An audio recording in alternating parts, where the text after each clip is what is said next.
out for 5 minutes. Yeah, whatever. You just tell me when to pop in. All right, guys, come on in. We're about to talk about day 28 of the Sean Diddy Combs trial. We're going to wait for a few of you to come in. And I have a special guest today, Dara Kennedy. She was on the channel recently, and everybody wanted her back. So you get her live today. But I'm going to let a few of you come in before we get started. Your camera's too high. Come around this way. You'll see the difference. Perfect.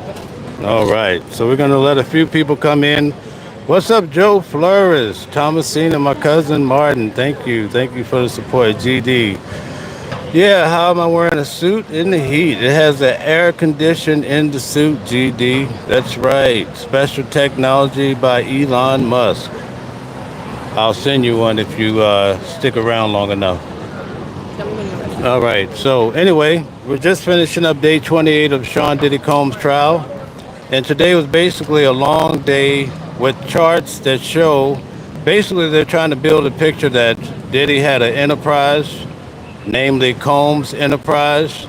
And they show how his chief of staff, her name is Christina Courtroom, how she was basically running the companies, but also she was running the freak-offs. Yes, allegedly, according to what the government is trying to show, his enterprise was actually putting his tentacles on his personal life, moving around sex workers and moving around all sorts of things that have illegal purposes. So, the moment that you've all been waiting for, we have Dara Kennedy. Dara, she's going to come on and give you guys a recap of the day. She is a real professional. Guys, please go and like her YouTube channel. You have to go like it. I'm going to post it on the community board. I really need you guys to support her channel so she can keep coming back and giving you guys an incredible update. Here we go, Dara. You don't want to ask me questions? Hi, everybody. Glad to be back on Mel's channel. Come back in here. What do you, ask me questions. Today is, by the way, the start of week 7, believe it or not. We've been out here for really 8 weeks because we had to do from the time that the jury was picked. So this is week 7. We're getting out a little bit earlier. The judge is trying to move this case along, but I think today, for the first time, I don't know, you tell me about you, for the first time, I'm starting to see a pattern with Sean Combs and how he maneuvered with his women and with the hired entertainment. I'm starting to see it put together. The prosecution today, Maureen Comey, did a really good job of putting together not just text messages from Jane and others, but also then putting in Sean Combs's whereabouts. So you were able to see the whole picture as opposed to just what Jane had to say or what Paul had to say or what maybe one of the escorts had to say. You saw the entire day. And I'm telling you, Mel, how did this man get any work done? How was Bad Boy Entertainment being run when you look at the amount of time that was spent trying to get these excursions organized? Now, of course, we're only seeing the evidence based around text messages and travel and flights, but 51 minutes between one response, 2 hours between another response, 11 minutes between another response, and he's talking to 8 different people on multiple group chats, and it's all about organizing these hotel nights and excursions and freak-offs. Okay, do you think the government's charts are effective? I do think, because they are summarized by special agents. So they bring in, the witnesses have been, and we've talked about this, the witnesses have been summary witnesses. And so those are the special agents, federal agents that put everything down. So it's like a chart of the entire day. And they've done this for multiple days across multiple years. It's effective because just me as a regular journalist sitting in the courtroom today, I was able to see, oh my gosh, at 9:08 he did this, at 9:11 she said this, at 9:15 this happened, oh, and then the fight broke out, and then at this time this happened. I think it's quite effective. Okay, so being in the courtroom, right in the midst of it, what does Sean Combs look like? Well, today he looked like he was having a good time. He didn't seem too bothered today, to be honest. I found him smiling quite a few times. I actually wrote in my notes that he was writing notes, passing it down the aisle because he's got so many attorneys on his left and right. And I saw him laughing with Nicole Westmoreland, the sister attorney that he brought on out of Atlanta. He was giggling a little bit with Mark, his lead attorney. And I'm not saying that he's taking this lightly, but in I don't know, his demeanor today felt lighter. He didn't feel as stressed. And I think I sat kind of kitty corner really behind him, so I had a direct angle to him. He looked neater today too. I don't know if he's getting dry cleaning in jail, but he looked neater as well. All right. What do you think? Is it possible to get dry cleaning in jail? I don't know, but he looked neater. Perhaps so. What do you think about the way that the government's attorney is really navigating through all these charts so easily? Why is it so easy to navigate? Yeah. Because it's easy to put a timeline. Go right now.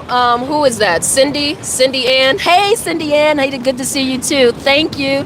Good to see you, Thomasina. If you guys open up your chat right now, and I don't know if you're on a group chat with your family, and you just look at the time of each chat, and then you just print that out, or you put that up on a big screen, stick that on Zoom, it's easy to see what somebody's doing. So I think this is a brilliant move by the prosecution because, let's be honest, we haven't really, it's week 7, and we're still kind of like, are they gonna get to it yet? So I think it was easy to do, and easy for us to understand. Okay. What about the overall mood in the main courtroom? What do you think? How is that progress over time? So let's start on Puff's side of the courtroom. It's quite light. It's quite light. Now, we had G-Dep in there today. You guys might remember the rapper G-Dep. He gave Puff, according to his words when I just talked to him, he gave Puff one of his first couple of hits. You might remember him as Special Delivery. And actually, this is them in the background right now. And then the other one was, I forget the other one, Special Delivery. So that's one of them. So he came in to support, and of course we know Kanye came in last week, didn't make it into the main courtroom, but today it was just Justin, his oldest son, was there, of course, with Mama Combs, and that was pretty much it. Obviously, Carlucci is always in the courtroom, but other than that, that side of the courtroom is quite light. It's not as packed as it used to be. On the other side, of course, where all of us media sit is packed, and even the public didn't fill up the last 2 rows. So I think people are just kind of getting ready for this to get over. Because how many more text messages do we need to hear about a flight? I mean, right? Yeah. All right, so one last question. What do you anticipate as we approach the very end of the trial at the end of this week? No, that's a big question. Ask Big another question? one. That's another one. What do you think as far as the overall case so far, your experience? Okay, so here's what I know. Here's what we know. Here's what we've learned today. The defense is not going to present much of anything because I think they feel like the prosecution has basically done their job and they don't have a lot more. Remember, guys, it's up to the government to prove that Puff is guilty. It is not up to the defense to do all of that. It is up to the prosecution to prove it beyond a reasonable doubt. So the government, the defense doesn't need to come in and pull up any really bangers and strings because the prosecution has put on a lot of evidence that maybe the defense is feeling like, oh, they're doing our work for them. They're doing our work for us. So we don't really need to do much. I mean, today is Monday.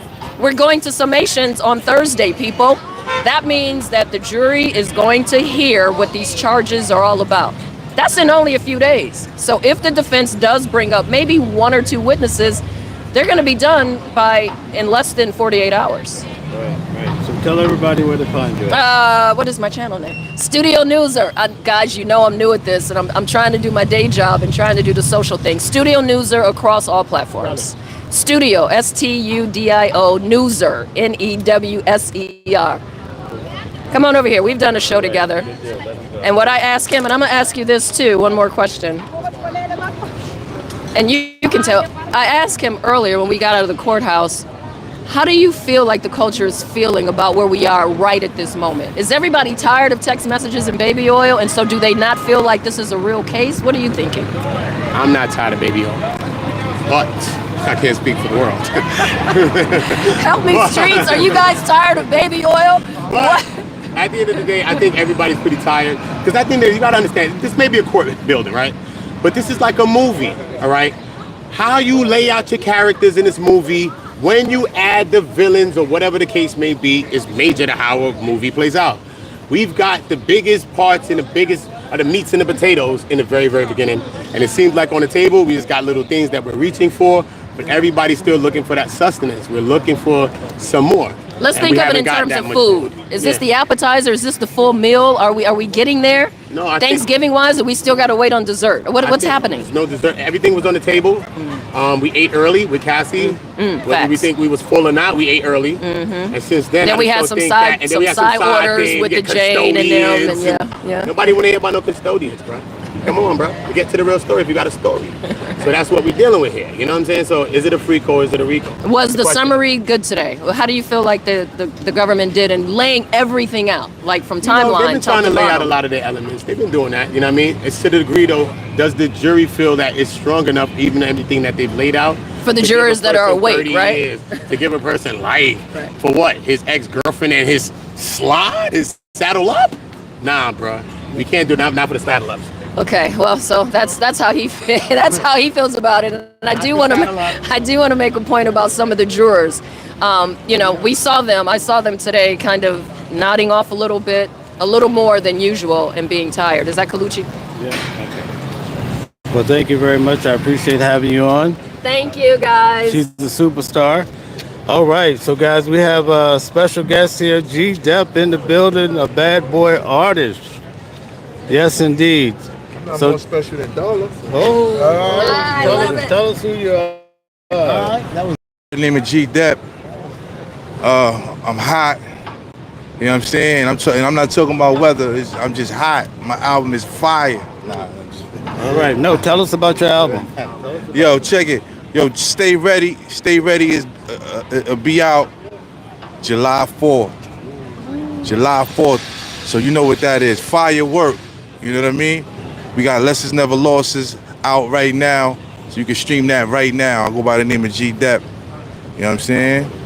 And we just out here showing support for the brother. You know what I'm saying? Puff is he upstairs right now fighting for his life. You know what I'm saying? And he be home soon. All right, thank you so much. I appreciate you, brother. Yes, sir. Yes, sir. All right, now we have none other than Charlucci. Okay. We're taking a photo, guys. Let me get one too. Come take ours, 'cause I'm jumping in. Okay, Charlucci.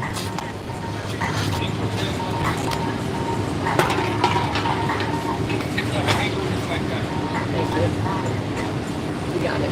Sorry, guys, we're just taking a photo. Okay, all right. Turn to Holly. So we have, Okay, we're going. Call us. We're okay, going just all right. So, all right, you can stay in the front. All right, so we have Charlucci. Tell them about yourself here, brother. Oh man, ain't much to say. I'm just here every day holding my brother down, making sure that the word get out that he's innocent, and and we here for the fight. That's it. Right, how is Puff holding up under these circumstances? I mean, think about it. You somewhere you ain't supposed to be, and you definitely don't want to be. You know what I'm saying? Fighting for your life. I mean, he's just like I tell people all the time. He's a selfless guy. You know what I'm saying? He's a selfless guy. You know what I mean? He's more concerned about how I am, how his mother is, how his kids are. When you speak to him, he asking us, "Did y'all eat? Are y'all resting? Are y'all okay?" You know what I'm saying? Because that's where he's at with his energy. And he's always smiling. He's upbeat. He's staying prayed up. You know what I'm saying?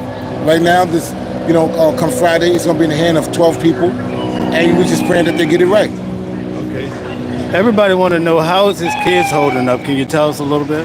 I mean, just you can imagine they stressed out. They're young. They miss Christmas. They miss Thanksgiving. They miss their birthday. They miss his birthday. They miss Father's Day. 3 of the children, 4 of the children don't have a mom. He's the only custodian parent. You follow me? So to have him taken away, it's like they don't have no parents. They come from a broken home. Everybody's together. What's the overall message that you would have for the viewers looking in now that want to know your thoughts? Don't believe everything you heard. All right. Do your fact checking. Keep God first. Keep Him in your prayers. And we're gonna prevail. And a freako is not a RICO. Okay. The other thing is, we've been noticing you have on the T-shirts, the hats, and so forth. Can you tell people what's coming down the pipeline? Oh yeah, they can go to my gram, which is LUCCIBRANDNYC. That's my clothing brand. That's where everything is. And right now, I'm just promoting and giving away these free puffs and the Freako's Not a RICO shirts. and his support.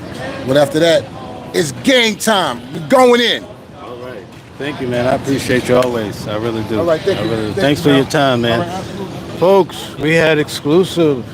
You don't get much better than that. We have the inner circle of Sean Diddy Combs. Let's look at here. We have a party on the street here.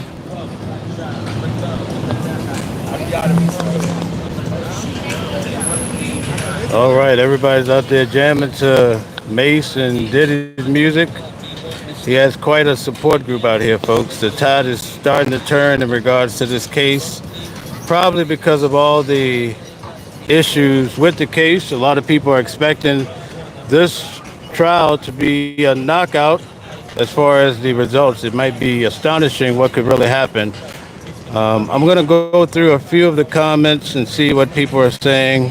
Mark says nobody's buying that crap. Okay, that's your opinion. That's awesome. All right. Video rehash says guilty. Okay, a lot of people feel that way. Drabanot says Charlucci. Yes, indeed. All right, Joe Flores says hello, G Dep. Yeah, we had the actual G Dep here on the channel for you guys. Could we at least get a like? Oh, yeah, we also had Uda on the go here. Cindy says a Rico or Frico. Which one is it, guys? Tell us in the comments. What do you think it was? Do you think that this is a Rico or just a Frico? All right. Thank you to Cindy for welcoming people back. Yeah, if somebody wants to know what happened, we're reporting live outside the courtroom for the Sean Diddy Combs trial. So I'll briefly give you guys a rehash of what occurred today in court. Basically, the government is about to rest their case. So they're going through all of these charts to show basically that Diddy had an enterprise, and this enterprise was doing criminal activity, and therefore that's where they get this whole RICO from. Some of the details shows that there were sex workers being moved from, let's say, New York over to LA, and that's where you have this whole concept of sex trafficking. Even though they were grown men, this morning I went over the verdict sheet. And in the verdict sheet, you'll see how they break this trial down. When it comes to racketeering, remember we always wondered what does racketeering mean, or which facet of this case represented the RICO or racketeering, right? Well, on the verdict sheet, it tells you where it comes from. Hold on one second. We have the police coming. Might as well wait.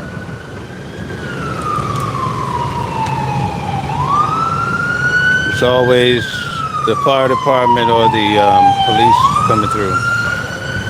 Okay, so we're clear now. So, on the verdict sheet that they give to the jury, the prosecutors have issued the sheet, and I posted it on the channel. How many of you guys were able to see the verdict sheet?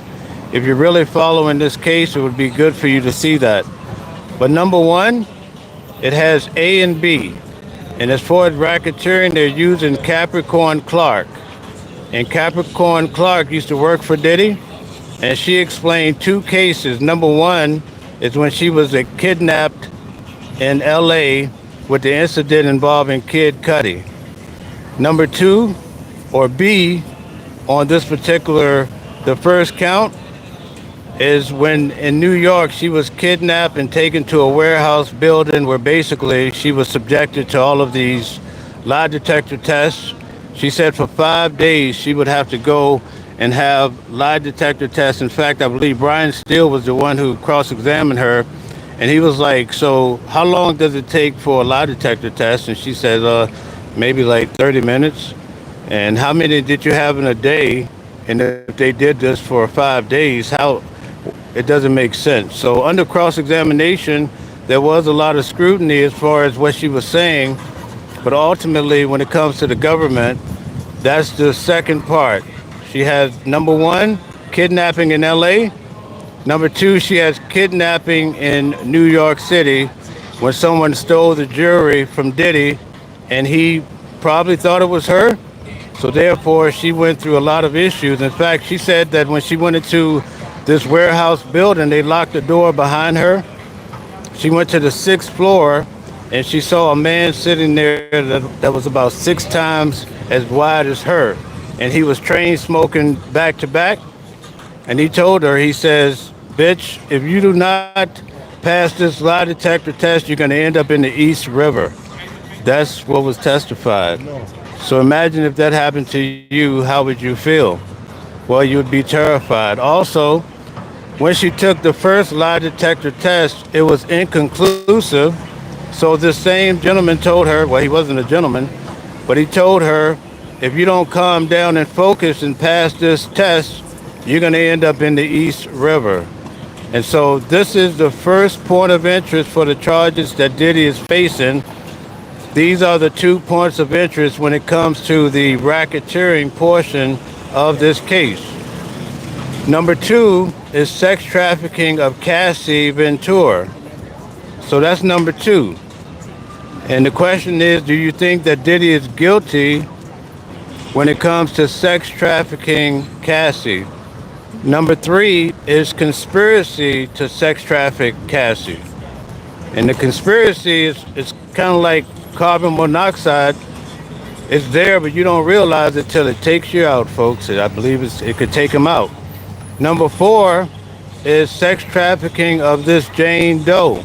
The Jane Doe that we saw on stand for at least 4 days straight, telling her story. She spent the last part of her time with Diddy right before he was arrested. Number 5 in this verdict sheet is basically conspiracy to commit sex trafficking involving this Jane Doe. So, as you can see, this case is shaping up very simplistic, and we covered a lot of different crimes that they tried to highlight. They broke down so many different things, but when it comes to the sheet, remember I told you guys from day one, or ever since Capricorn Clark came on the stand, I told you she was the number one witness to. If I were in the defendant's shoes, right, God forbid, she would have been the person that I would have worried about the most. And let me tell you why. Everybody else testified, Cassie and Mia and Jane, they all told the same story, so you can hear a ring of truth, right? Your parents would probably tell you, if the school teacher said you have a problem, if the pastor say you have a problem, if the janitor see you doing, if all these people are saying something, then obviously there's a ring of truth. Maybe you need to work on it, right? So, when it comes to this case, Mia, Cassie, Jane, they talk about all the insides of these freak-offs. And by the time Cassie started off over 10 years ago, by the time Jane Doe came around, the freak-offs were called debauchery nights. So you see the evolution of the freak-offs, right? And also they called them hotel nights. Each of these ladies talk about how they were abused when it comes to intercourse, right? They talk about being violated, okay? But here's the thing. Capricorn Clark worked for Diddy, and she tells a story different than any of them because she tells the story like a movie. So the whole deal, number one, they bring in Kid Cudi, which is a big-time producer, and he talks about how Diddy allegedly broke into his home. They set his car on fire. All of these things happen. Sorry, guys, a call is coming in. Give me 1 second here. So, Kid Cudi breaks all of that down. Well, to substantiate Kid Cudi, Capricorn Clark, she comes and say that when Diddy and this security guard is inside of Kid Cudi's house, Capricorn Clark comes in, the next witness, and talks about that she's in the car and she places Diddy and the security guard inside the building. That's a big problem. And she tells how the whole thing went down as far as Kid Cudi. And then the police officer comes in and substantiates that, yeah, Capricorn Clark was there. They tried to reach her. They tried to reach Cassie. Cassie would never cooperate. Throughout all of this, she never cooperated. The only thing that I see that Cassie really did is she filed that lawsuit against Diddy, and that's what has him in this situation that we see today. And if you want to know my opinion, which I try not to give, I don't think Cassie intended, from what I heard, I don't think she intended, because she says she still love him. She's married and moved on, but she did admit she still love him. I don't think she intended for him to end up here. I think she was trying to get that dough, get that money, right? It is what it is, folks. She needs that money. But anyway, that's another ring that we're hearing with each of these victims. They all are getting some money some way or trying to get a few dollars. Now, Jane did testify that she hasn't gotten any money from him as far as a lawsuit. But guess what, folks? Diddy is still paying her rent, $10,000 a month. How much is your mortgage or your rent every month? I bet you it ain't $10,000. Diddy is still paying it, folks. And guess what? She came into the courtroom, Jane Doe. She was lawyered up, folks. Oh yeah, she had the top-notch lawyer. Lawyer stood up and approached the judge and fought for the client. Guess who's paying for that lawyer, folks? Yeah, Sean Diddy Combs paying for her attorney. Yeah. So that's something to think about. You have to factor that in. He's still paying for Jane Doe, and she was a very incriminating witness. Now, one thing I will tell you about Jane Doe, in my opinion, she helped the defense more than she helped the prosecutors. She was the prosecution's witness, but she helped the defense. Let me tell you how. You want to be a believer, right? She came in, she got immunity, so they can't cook her boots, right? She can't be held accountable unless they catch her lying. But guess what? She came in and said, I was the one ordering these workers. So she helped Diddy, because the prosecutors are trying to say Diddy was the mastermind and he's forcing these women, he's coercing these women. And then you have one of the prime victims come in and says, I was about to take down 3 men in one night. And we saw that in court today, where these individuals, this particular lady, Jane, had 3 sex workers in one night on several occasions, folks. This is the type of stuff wasn't meant even for TV.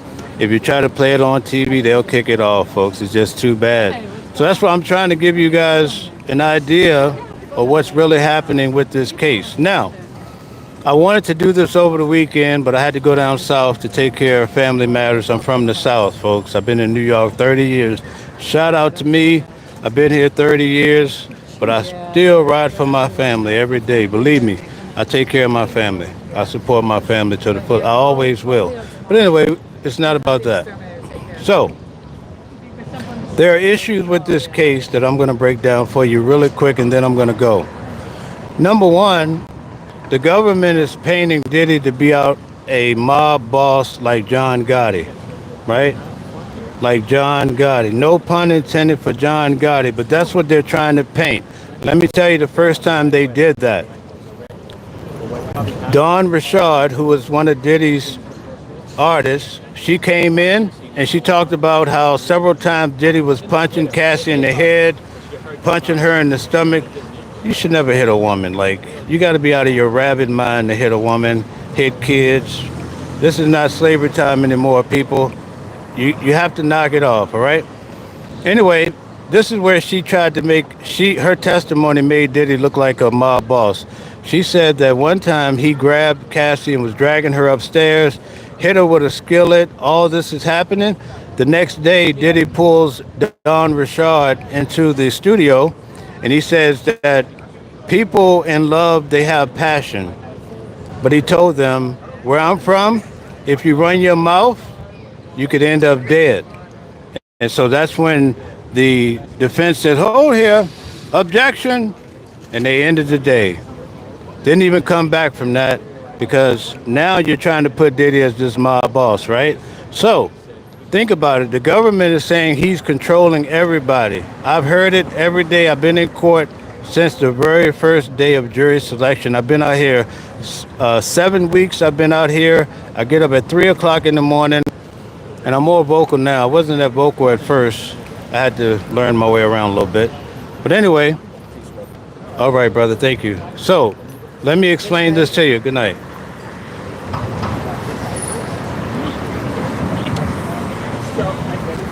When I'm just trying to figure what angle I want to take with this. The government basically placed Diddy as controlling everybody. So we started off with Cassie. There's also sex workers. We saw David Phillips. He was the first one to come in. They showed that he's basically trying to control them with money by paying them and so forth. And Diddy is beating pretty much the chef. They showed that he beat Mia. He beat the girlfriends. He was basically beating everybody, and he was on drugs really bad. But here's the part that I feel hurts the case. Some of the witnesses came in and they said that when Diddy was beating them, his security guards came to their defense.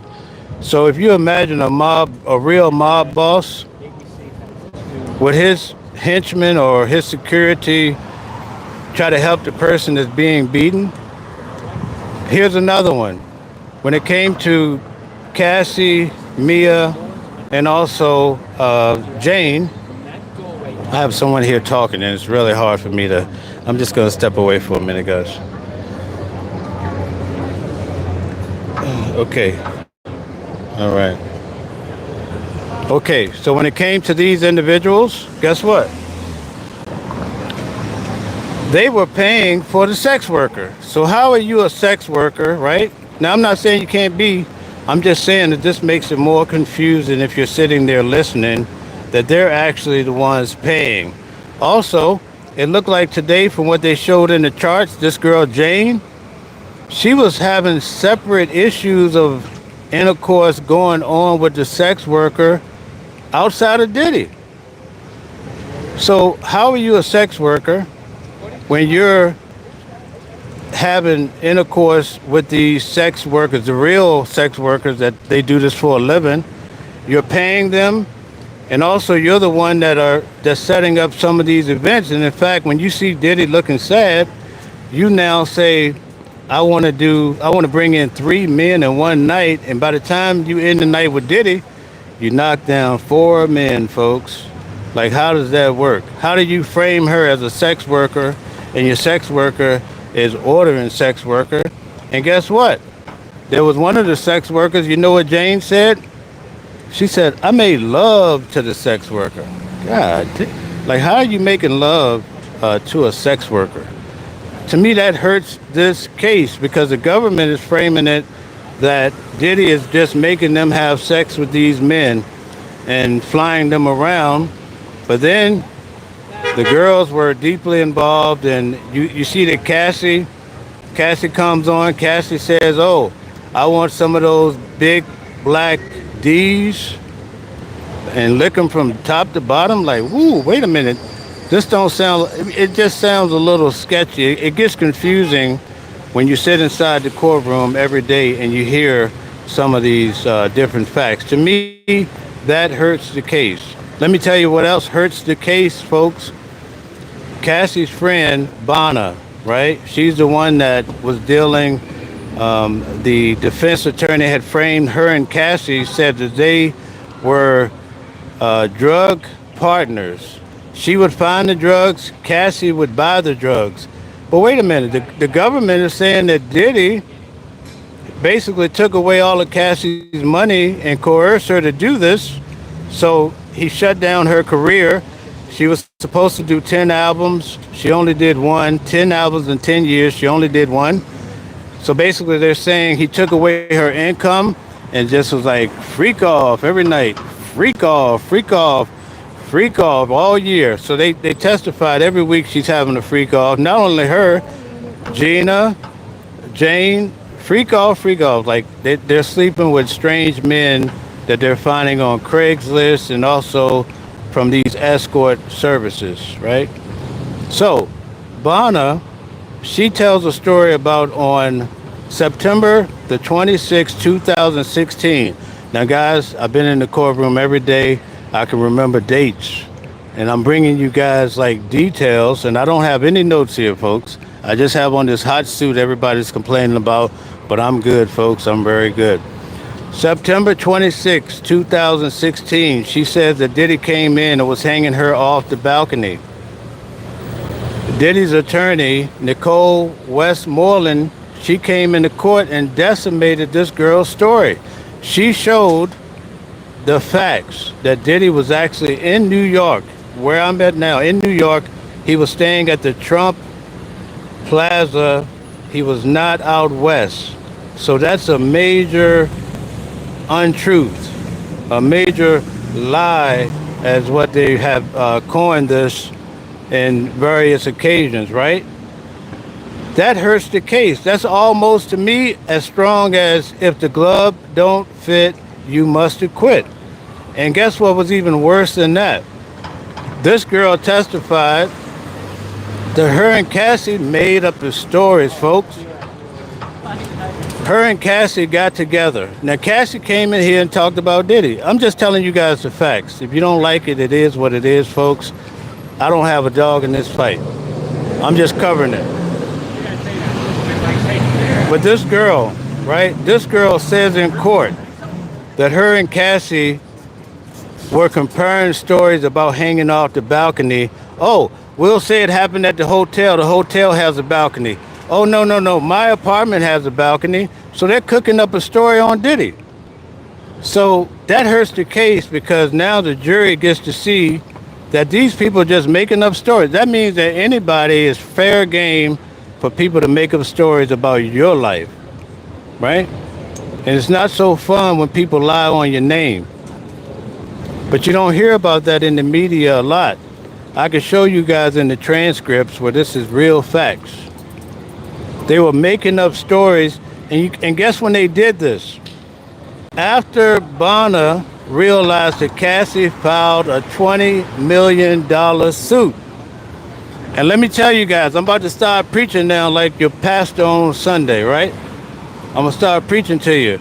This whole Joey Crack or Fat Joe, I'm not hype about the story because I'm like, now you have men coming forward after 20 million too.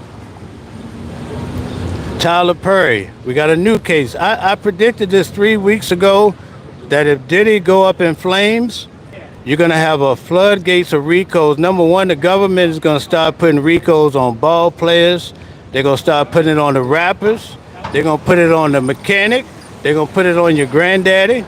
They're going to resurrect Lazarus from the dead. And they're going to give him a RICO too. Right. And not only that, people in your circle, you may not be rich, but one day you might become rich. Right?